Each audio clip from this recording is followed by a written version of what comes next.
absolutely, Deepthi. And, very rightly you said that India is on the moon, but that's not what the news is today.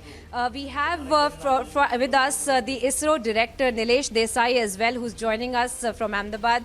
And of course, as we know that Ahmedabad ISRO had also played a very key role in the Chandrayaan-3 mission. We had seen how the heart and eyes of the Chandrayaan-3 mission had been made in and developed in Ahmedabad ISRO, and those are the ones that are making it possible for us to get these images of the moon as well. Let's get in a word from Nilesh Desai himself to understand further, as you also pointed out, Deepthi, what this real data, in fact, that the scientists are gathering, what it really means. Thank you so much for talking to us, sir. And basically, we are looking at how we are on the moon now. We have already started the real work, as we had spoken ourselves right before the launch, right before the landing as well, sir.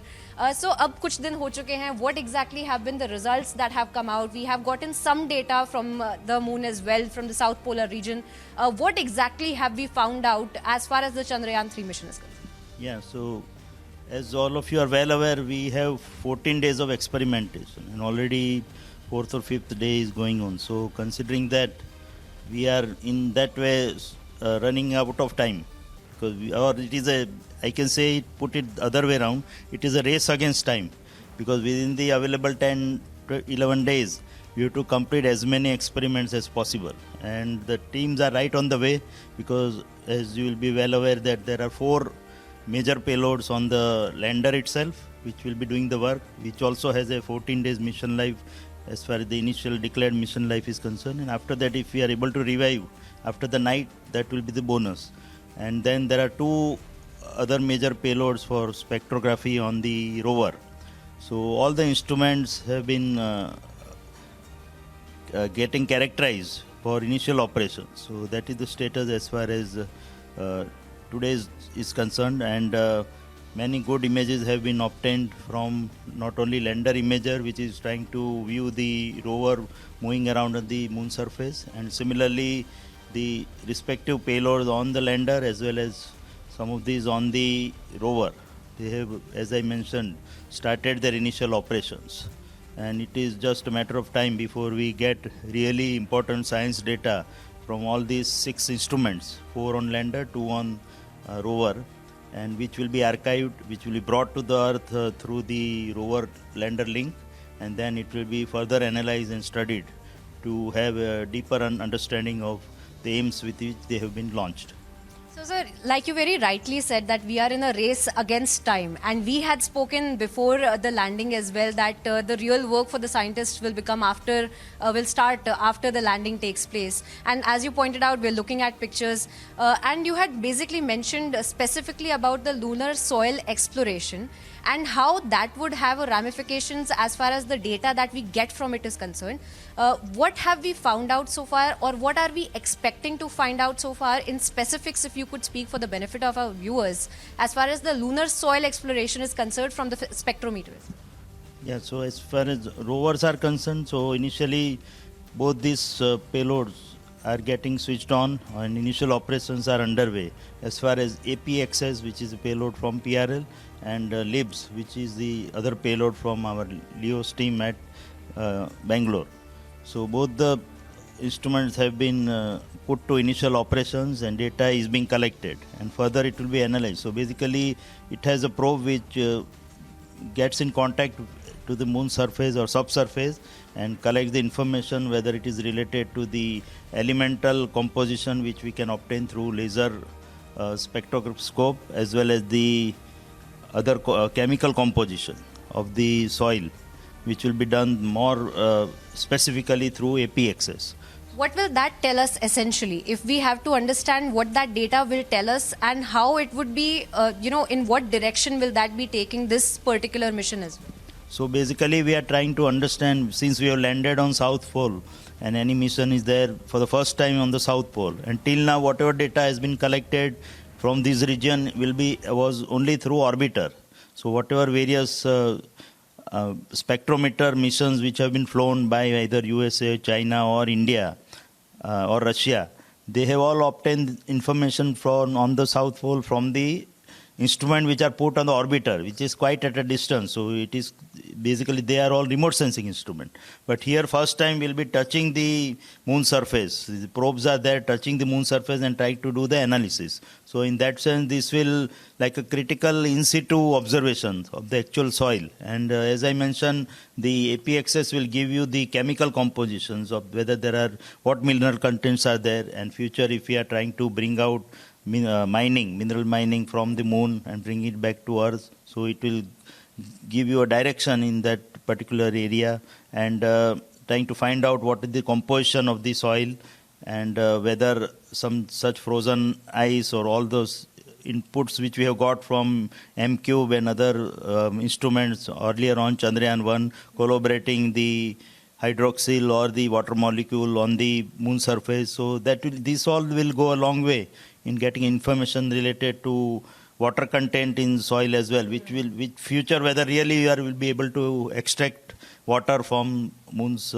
surface or not, and which will in turn help into develop space colonies, in which are again, as I mentioned, it is a far-fetched idea which looks today, but someday it may materialize if there is really a possibility of getting water from the moon surface. So how big is that possibility, sir? Because that's a big statement and a big tipping point, so to speak, for a human society as well to have discovered as well. Earlier instrument, as I mentioned, M-Cube and other thing, which was corroborated by our dual frequency radar on Chandrayaan-2 and other sensors from other missions also. So there is a great possibility of hydroxyl molecule, and then whether it can be converted into water molecule. So all these speculations, possibilities have been there since last almost 20 years. So further getting impetus to in that direction. This mission may go in a long way in proving that. But right now it is too early to say anything about whether really water is there or hydroxyl molecule is there, which can be converted into water and which can be put to use so that it can help us establish human space colonies, or at least live there for some time using that water and all, converting them into water, whatever material we have, whether it is hydroxyl or any other relevant material which can be converted into water. So all these are scientists at different locations in our country as well as elsewhere in the world. They are studying that aspect. I am not the expert in this on this particular field, but there are possibilities, and many things which were 25, 30, 50 years back we have just read as a speculation or in a fairy tale are becoming true nowadays. So who knows? One day we may be living on moon. So that is very much the possibility you're saying. And I believe Deepthi, my colleague, also has a question for you as we are sitting here and talking about Chandrayaan-3. Deepthi. Oh yes, you must congratulate, Mr. Desai, I think, for what a feat they've achieved, Priyanka, because we can never thank these scientists enough. They are so humble. I was just reading about it, and so much of hard work, so much of preparation that has gone into this. And even today, they are so humble, in the kind of achievements, Priyanka, that they have achieved. But a lot of our viewers want to know multiple things. One is the point that he just mentioned towards the fag end, water ice. Now, there is a reason why India and a lot of other countries only and only wanted to go to the south lunar surface. This is because of water ice, because in case they are able to, sustain and say that there is enough water ice, Priyanka, how could this change the narrative? And he did say that, you never know, we could be living on the moon and there could be colonies on the moon. The Prime Minister also said, Priyanka, कि चंदा मामा अब दूर के नहीं है, चंदा मामा का tour हो सकता है. So why don't you ask him whether that could be a reality and how soon? Well, that's exactly what we were talking about, Deepthi, as well. Sir, everybody wants to know, because you pointed this out as well, about the human colonies on the moon and whether or not we will be able to do that at some point. And the Prime Minister had also pointed out that Chanda Mama ab dur nahi hai. So basically, how much of a possibility is it that this would be a reality? And what is the timeline that we are looking at as far as that is concerned? But also speaking about the water molecules, if you could put that into context for our viewers. As I mentioned, it is really, really very too early to say about all these things. But so they are more on a speculative front in view of already with M-Cube and other sensors corroborating the hydroxyl molecule presence. But further evidences are needed, especially on the South Pole. So this in situ measurement may go in some way in the strengthening the theory, which is already there, that there is a possibility of having this hydroxyl molecule which can be converted into water someday with some mechanism, and then going further, water which can be utilized by human beings, and that can be used to set up colonies and further on the moon. So I will say that it will be too early to say anything on this front. We need to understand many other things also. Setting up colonies is not only getting water, how to survive in the cold nights, as our instruments are not able to survive. Now we have to talk of other habitats being able to survive the cold nights and all that. So that is also another area where we need to work on. And that's why the other sensors also are useful. As you would have seen today, it has been already put on ISRO site also, ChaSTE payload related, some initial findings related to temperature on the moon surface as well as the subsurface.